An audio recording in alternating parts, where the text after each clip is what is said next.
सुना के छटकी छाऊ रे छाऊ रे बेसी तू हुन तारा बहना सुना के छटकी छाऊ रे। म्यूजिक डायरेक्टर बिट्टू आर्या मां लक्ष्मी स्टूडियो कुशेश्वर बाजार। सवा लाख कह कि न देबो लहंगा चले घुमाई बहुत दरा दरा भंगा। सवा लाख कह कि न देबो लहंगा चले घुमाई बहुत दरा दरा भंगा।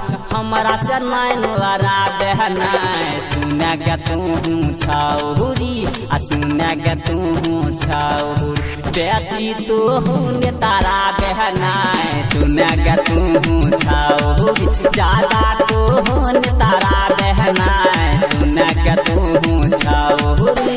सवा लाख के हकीन देबो लहंगा चले घुमाई बहुत दरा दरा भंगा। गई सवा लाख के हकीन देबो लहंगा चले घुमाई बहुत दरा दरा भंगा।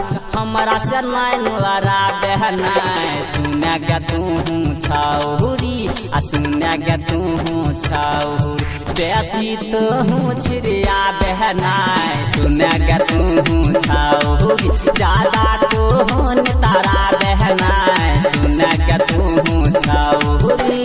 मिक्स बाय राहुल सुना के छटकी छाऊरी बेसी तू हुन तारा बहना सुना के छटकी छाऊरी।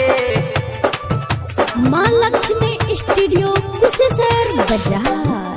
हेग जे जे तू कबही सब टहला है न दे बहुतीन के रानी बना के रखबो सजिया पर तू फिल्म देखत रही है जानू दिन के। गई साँचे कहे छियो हेग जे जे तू कबही करे चाहला है न दे बहुतीन के सजिया पर तू फिल्म देखत रही है जानू दिन के। प्यार वाला बात करबही प्यार वाला बात करबही रहत ही मौसम रंगीन गे सुना गे तू छाऊरी आ सुना गे तू छाऊरी ज्यादा तू छिरिया बहना सुना गे तू छाऊरी ज्यादा तू हुन तारा बहना सुना गे तू छाऊरी। सुना के छटकी छाऊरी बेसी तू हुन तारा बहना सुना के छटकी छाऊरी।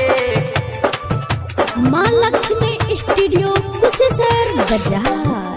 हेग कपड़ा लत्ता कुछ नहीं धुबही बोहन लड़बही रानी गे साँचे कहे छियो गई करे जा बारा माना तोहू के करे जा हमारा बड़ा की भाभी गे गई गोरो दबे दतो।